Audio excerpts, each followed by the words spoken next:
is you make questions you have.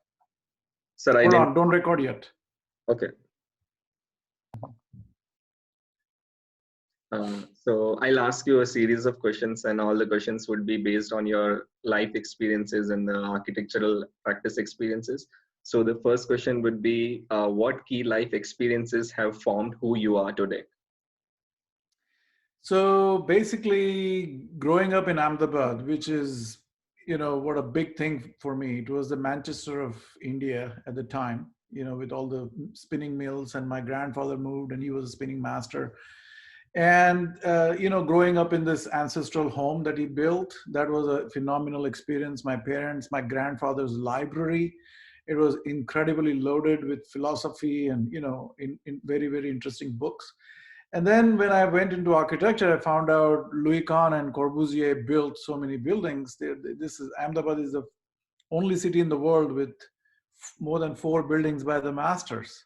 So I literally grew up in the shadows of these buildings, and then I worked at IIM for Louis Kahn's project for Rajay, and that made my, those are the key things.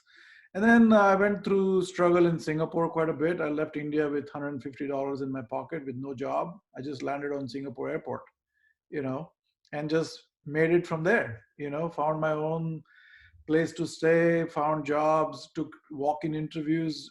I used to walk 6 miles just to save 50 cents. So there is so much that has happened. And then I went to grad school in the US, and that made my life. I met some amazing, architects as well as professors, and Kramer Woodard and Predock, and you name it. And that laid my foundation in USA, Singapore, and India. Yeah. So listening to you is as like inspirational as always. Thank you. And the second question is, how did you become passionate and involved in design? So right from my childhood, my cousin was very interested in making models. He was 10 years older than me, and he would ask me to make models from like airplane gliders, because we didn't grow up with toys like what we have today, like Toys R Us and all of that. It was a third world country. So we had to make our own models to play with. And that was a big foundation for me, about passion, about building stuff. And product design was something I was very, very interested in. I wanted to go for National Institute of Design. And then I'm very right brain person.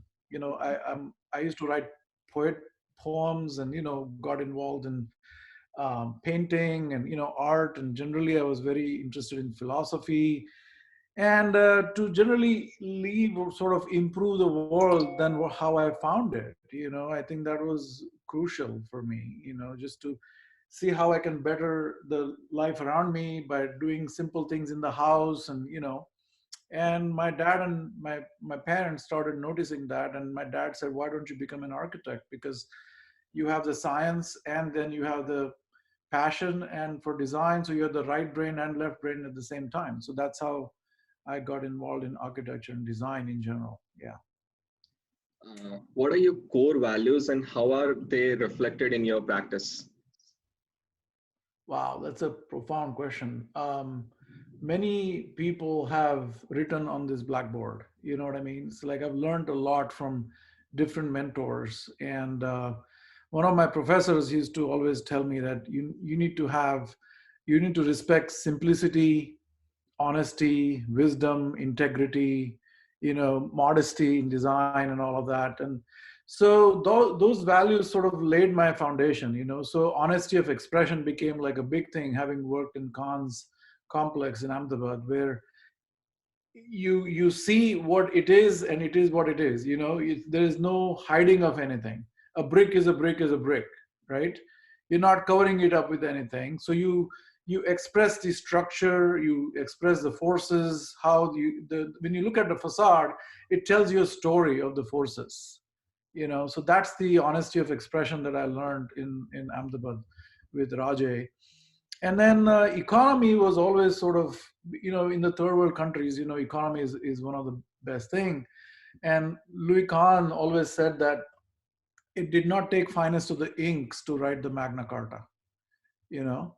Yeah. So what's the content of Magna Carta is more important than what it is written on and how it is written and what ink was used and what pen was used. Doesn't really matter, but what's the value that it is teaching you? That's the content of that is super important. So when you design something, you make something, you try to see if you can economize it. And I think the worst thing that bothers me today is the amount of wastage we create on the field. This, I mean, this dumpsters getting full, and you're just wasting all that building material, just gone into the dumpster, doesn't even get recycled. So those are the things I am really aware of, and I like to reduce and reuse rather than creating more waste out there. Yeah. So my next question is related to what you had answered now. So Yeah. what is the design process, including your design thinking, visualization, and realization?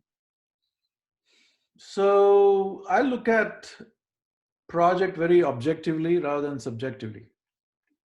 All right. I let the sun dictate where it wants the architecture to thicken and expand and project out to kind of keep away from the sun. You look at the flora and the fauna in the desert and you learn from there. So it's an iterative process. You go through a lot of iterations before you actually settle down onto something. And I try not to be a designer. You know, you take the designer out of the picture. Then the design will happen. Because when there is too much designer involved, then there is too much ego about I'm going to do this. I'm dictating something. No, you get out of the way and let the design manifest through you through objective process and iterative process. I think that's the only way to do good work. To kind of not bring your ego in between, and then you have to always collaborate with people. You have to always I always pick up the phone and talk to my subs, because this is why I work with Construction Zone. Is I know these subs now, how they build. So I better ask them how are they going to build before I even draw. Yeah. So when I know how they're going to build, my drawing becomes more accurate. My every line is money, right? Every line you draw is money. Time is money too, but line is money. So when you draw something, it has to have some fiscal value on the field. Somebody's paying for it, right? Yeah. And how much of that is getting wasted. You design in a modular system so that you reduce the wastage and taxing the planet even more. So those are the things I am always. And collaborative process, it's a team work. There is no doubt in my mind. You can't be just saying, oh, I designed something. It happened through me. That's more appropriate. So you talked about collaboration. So how do you collaborate with other individuals to realize your impactful work? So, like I said, of course there are consultants for everything, right? I mean, you collaborate, you listen, you give your ear to them, passionately, and then listen to them, and then there is always a learning from all of those guys out there. Mostly, I learn a lot from my subs, you know, and I'm a design build now with my ex ASU student Jeremy Smith. So we are always talking to those guys and then figure out, sometimes it's a backward process, sometimes it's a forward process, right? Yeah. So when you listen to them, you pull back the design a little bit and see what is the best and take another route. So like water will find its way, the shortest route to get there, something like that. So you don't really climb up the hill for nothing, but you do have a sense of proportions. you know you do have a sense of light, texture, material, the haptics of the building. Those are all the poetic values that you can then clad your stuff with, right? When you do woodworking, you start with a 60 grit and then you work your way to 400 grit and then you put the lacquer on, right? Yeah. So that's how the process of architecture in my mind works. You start with the 30,000 foot and then you narrow down into something, and it happens. Yeah, sure. Now keeping COVID-19 in the mind, like where the design is going. Ooh. The world is, I think, expanding and shrinking at the same time. Okay, that's what's going to happen with the COVID effect. It's like the office buildings are going to shrink, but then the office has expanded multifold by suburbia coming becoming the offices, right? So you are working, I'm working in my own office at home, right? So suddenly the offices have expanded, but the office buildings are shrinking, right? So I think even the studios are going to shrink. We don't need these huge studios at School of Architecture anymore. Things are going to be more and more online, and which they are. They have always been, but it wasn't until COVID hit that suddenly everything has had a paradigm shift in its thinking, right? Yeah. So so yeah, I mean, where the design is going, I don't know. I honestly don't know where the design is going, but I kind of know where it should go. Everything So, would be motionless.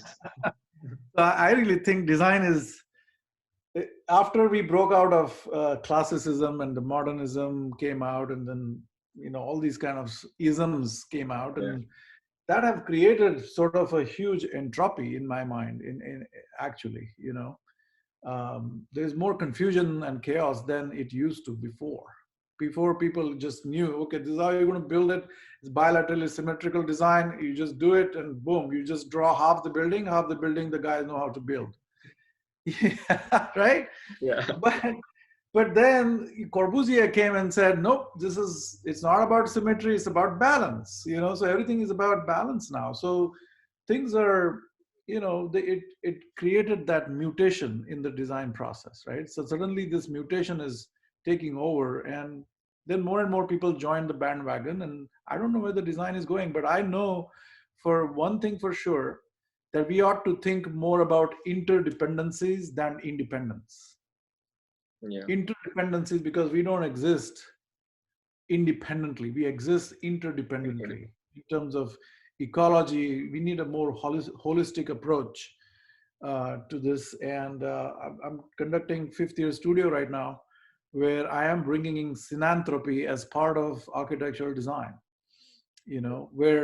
Where you take one desert animal and make it integrally part of your architecture as a living membrane, you know of your facade, and you actually live with them rather than drawing this line, here's we are, here's them are.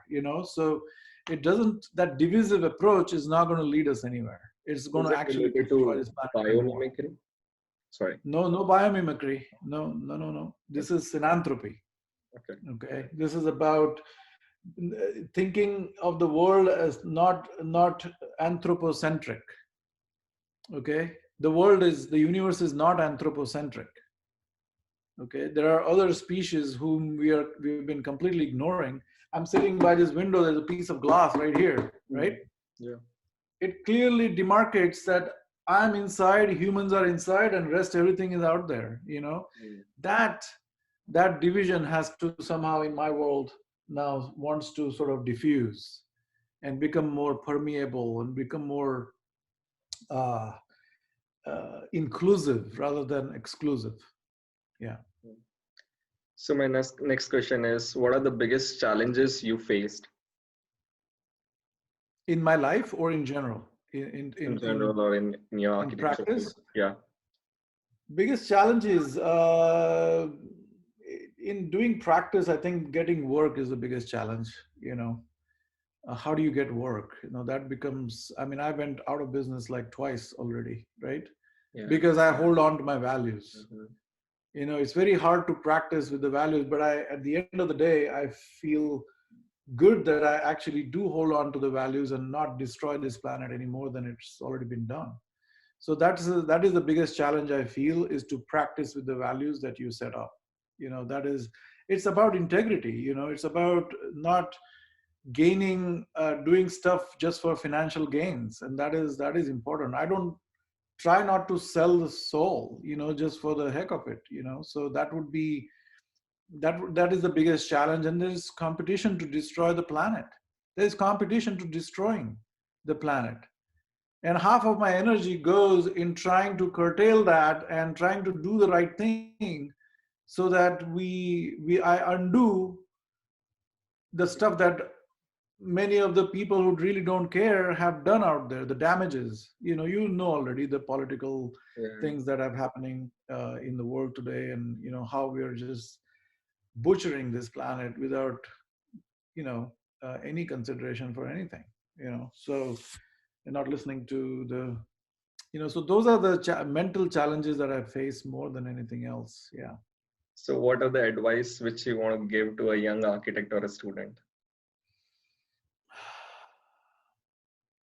I would say be passionate for the right things. you know Keep your integrity no matter what, and not get corrupt by something that is just going to give you immediate gains versus you know overall gains for the entire humanity is what I would say. My professor once said that don't sell your soul for a handful of rice. Mhm. Yeah. Okay. So I think that would be my advice. Stand up for something which is good for the humanity, for the planet, and not just be myopic and self-centered about your own personal gains versus a larger whole, noble cause. You need to have some noble cause in life. And the other thing I would say is, life is rather bigger than architecture. you know get involved in other aspects of life, and learn some music. That will teach you a lot of things, how to even respect that little instrument in your hand. you know and go work in the field, go dig some of those trenches and know how difficult it is and what it takes, so you'll be more empathetic about people who actually work in the field. Take some welding lessons, or whatever. So learn some trade, and you know that'll give you some direct experience of building something. Then you'll be more compassionate and towards people, when you won't design something that's going to torture them in the field, just for the sake of doing something new, novel. There is really no need for that, right? Yeah. Because in doing that, you're just pushing the envelope so far out that then the guys are not able to build it properly. Mhm. It needs certain clearances, tolerances. People are just pushing the envelope so far out that it becomes more and more difficult to build. Understand how to build, then you can design properly. Yeah. So one last question, like who is your inspirations? I know one is Anant Rajesh sir. Apart from him, whom do you follow? uh I mean, Glenn Murcutt was my, or rather is my, has been my hero since 1995. And I've always enjoyed listening to him, enjoyed, his passion for sustainability, and, his books and writings. And then the other guy I've read quite a bit is Juhani Pelasma. He's in Finland. Um, and of course, Khan, and that Rajay and all these people have made big mark on me. And on the and then uh, in the construction industry, I mean, I learned quite a bit from Construction Zone. Andy and Rich Fairborn, and they really taught me how to put things together, that are more pragmatic and workable, and yet aesthetically amazing at the same time. That's, I think that's what I would say. That And lastly, I think I worked at Tom Main's office in Los Angeles, and he opened up my mind in very different ways. You know, um, he taught me how to think big. That's something I would owe to him, and not be afraid about stuff, right? Yeah. You have to take risks in life. So that's one thing that I learned from him. Yeah. All right. Yeah. Thank you so much, sir. It was pleasure to talk to you.